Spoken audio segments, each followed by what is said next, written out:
Beauté à tous. Alors aujourd'hui, nous nous retrouvons pour parler donc de la 9e et avant-dernière journée donc de la RIC RSK 2023 en Guadeloupe.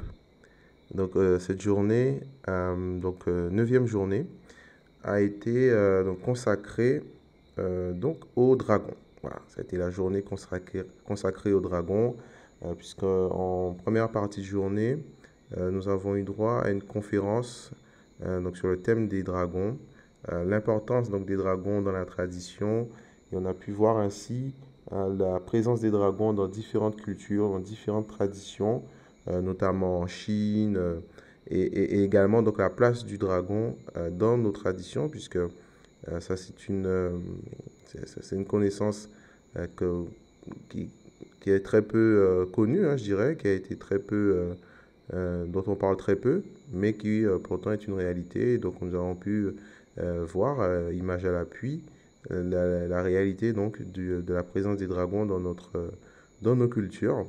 Voilà, donc avec d'autres noms, sous d'autres, avec d'autres termes pour les désigner, mais la présence des dragons, donc des Mbaambi, Mbaambi donc c'est le dragon, est avéré, est présent dans nos traditions donc depuis, depuis des générations auparavant. Voilà, la culture des dragons fait partie de notre tradition, donc ça nous avons pu le voir.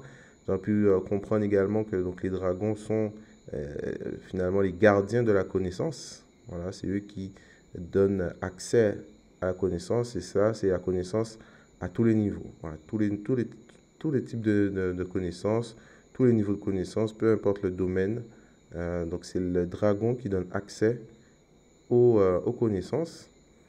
Donc nous avons pu, et c'est également le symbole du gardien donc, de la connaissance dans différentes cultures, comme en Chine notamment. Voilà. Donc c'était l'occasion pour nous de bien saisir l'importance et la place des dragons et l'importance de travailler finalement avec eux afin de pouvoir voilà, avoir accès à différents types de connaissances, de pouvoir euh, toujours dans le même but, hein, dans le même sens, euh, poursuivre notre élévation de conscience, avoir accès aux informations qui nous permettraient de pouvoir faire des bons quantiques et avancer grandement, avancer rapidement dans nos connaissances, dans les sciences, dans les techniques que nous maîtrisons, que nous avons à notre portée. Donc voilà, au cours de la conférence, nous avons pu donc découvrir un peu plus en profondeur, avec plus de détails, l'univers des dragons, la place des dragons dans notre existence. Et donc ça, c'était vraiment un moment...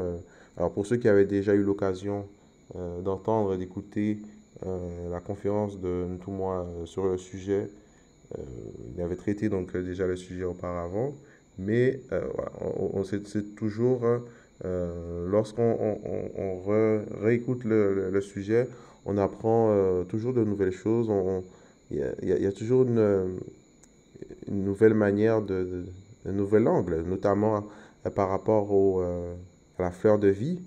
Voilà, la fleur de vie à base 10 et la différence voilà, entre la fleur de vie à base 10 et la fleur de vie à base 12, puisque c'est le symbole, je dirais, ésotérique de cette connaissance est symbolisé donc, ce symbole est représenté par la fleur de vie. Sauf que selon le paradigme dans lequel on se place, que l'on soit dans un paradigme qu'on va qualifier de déchu, de paradigme stérile, nous aboutirons donc à un symbole donc de la connaissance représenté par la fleur de vie, mais à base 10, qui n'a aucun centre et donc qui n'est pas alimenté par la source divine unique. Alors que dans la structure donc, de la fleur de vie à base 12, nous retrouvons donc un symbole de la connaissance qui est centré avec un centre représente l'animation, le fait que notre univers soit animé à partir d'une source, voilà, à partir de la source divine unique. Donc, d'où la différence de paradigme entre une, une vision du monde donc, qui s'appuie sur la fleur de vie à base 10 et une autre, cette fois-ci, basée sur l'équilibre, la, la, la justice, voilà, la réciprocité, donc la fleur de vie à base 12.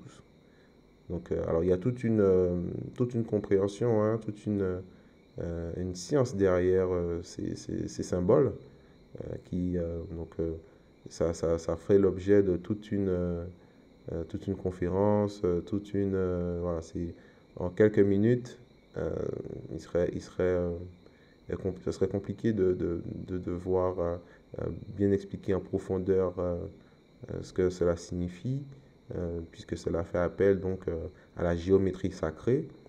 Donc il faut pouvoir avoir quelques notions dans le domaine pour pouvoir bien maîtriser ce dont on parle, mais euh, on peut assez rapidement retrouver des informations à ce sujet, notamment sur Internet, voir un peu les symboles donc, de la fleur de vie à base 10, que l'on retrouve également sur certains temples en Égypte, dont notamment le temple de Maou, hein, autrement appelé Osiris.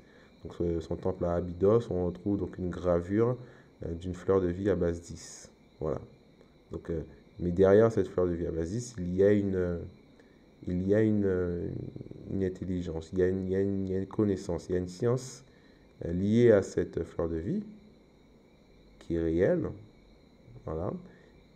Ceci dit, la fleur de vie à base 12 est celle qui permet à l'univers de vivre, de vibrer à une fréquence équilibrée, à la fréquence du Zola. Voilà. Et donc c'est la base pour nous donc de notre tradition. C'est sur cette base que nous nous appuyons pour voir et appréhender l'univers, appréhender la réalité dans laquelle nous vivons.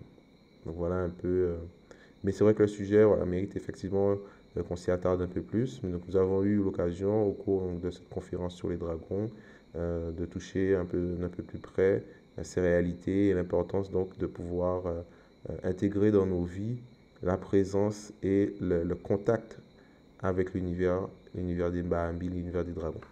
Donc voilà un peu ce que nous avons pu faire au cours donc, de la première journée, la première partie de journée.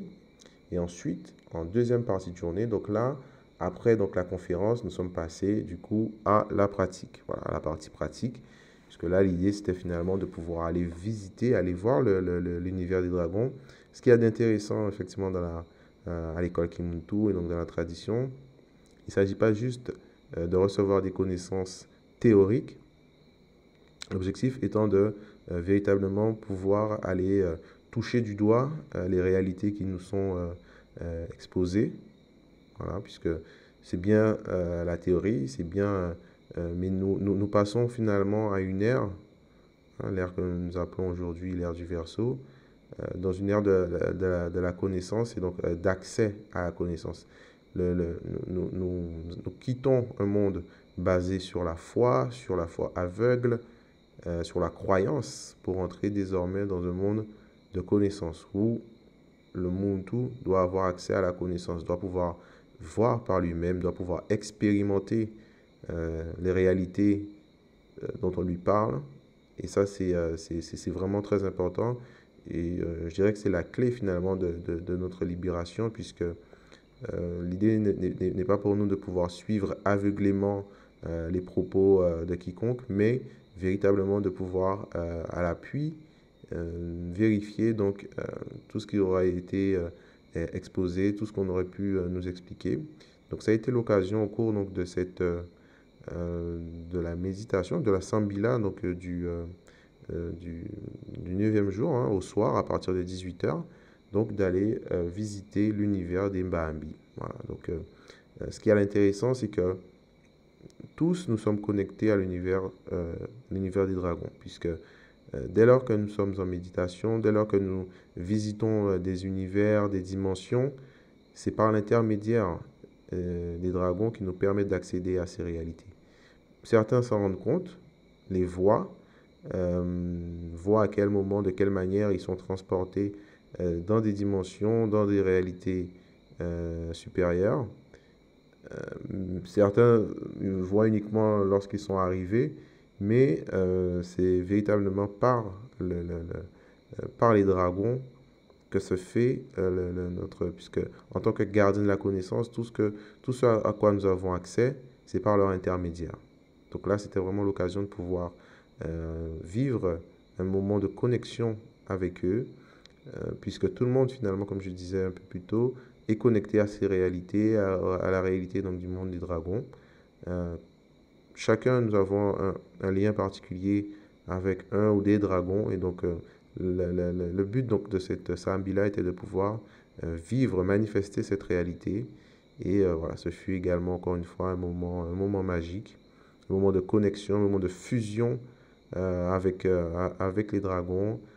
Pour certains, voilà, nous fusionnions avec eux pour voler, visiter des lieux magnifiques, des paysages. Pour d'autres, certains voilà, avaient vraiment la sensation où se voyaient justement piloter leur dragon assis sur leur dos et visiter voilà, des contrées vraiment magnifiques. Et donc, nous avons eu l'occasion donc, de pouvoir partager ça ensuite, donc à la fin de la méditation, afin donc de recevoir le Kabbalah, les expériences de chacun. Et donc, voilà, encore une fois, nous avons vécu un moment, comme je disais, dans d'autres Kabbalah, chaque jour amène son lot d'émotions, chaque jour est particulier. Et comme on dit, aucun jour, les jours se suivent mais ne se ressemblent pas. Voilà. Donc là encore, ce fut une autre expérience, un autre moment de bonheur, tout simplement. Et donc voilà, nous doucement mais sûrement, au cours donc, de cette neuvième journée, nous nous approchons petit à petit donc, de la fin de cette RIC. Et donc voilà, lors du prochain Kabbalah, nous aurons l'occasion donc d'évoquer comment s'est déroulée cette dixième et dernière journée et voilà, toutes les perspectives, tout ce que cela laisse augurer pour l'avenir, notre avenir personnel, mais également notre avenir collectif, notre avenir planétaire. Donc, puisque c'est le but, donc c'est le sens du travail que nous faisons actuellement. Donc, participer, contribuer à l'élévation, à l'épanouissement de l'humanité tout entière. Donc, afin de pouvoir nous structurer, nous guérir et enfin pouvoir nous libérer, quitter cette prison. Voilà. Par prison, nous aurons l'occasion, donc effectivement, d'en parler un peu plus. Certains pourraient être choqués, mais voilà, il y aura des explications par rapport à ça. Mais voilà un peu donc le but, le sens de ce que nous faisons et des moments que nous vivons et que nous souhaitons partager avec, bien entendu, le plus grand nombre. Donc voilà, donc aujourd'hui, oui, je pensais qu'on aurait été peut-être un peu moins long, mais comme on dit, il y a toujours des choses à dire. Donc voilà, c'est avec plaisir que nous partageons ces moments avec vous. Et donc nous nous retrouvons pour la suite donc, de nos Kaboulas, donc suite et fin de cette série sur la RIC donc 2023 qui a eu lieu en Guadeloupe. Voilà. Donc je vous remercie, Matondo à vous et je vous dis donc au prochain Kaboula. À bientôt.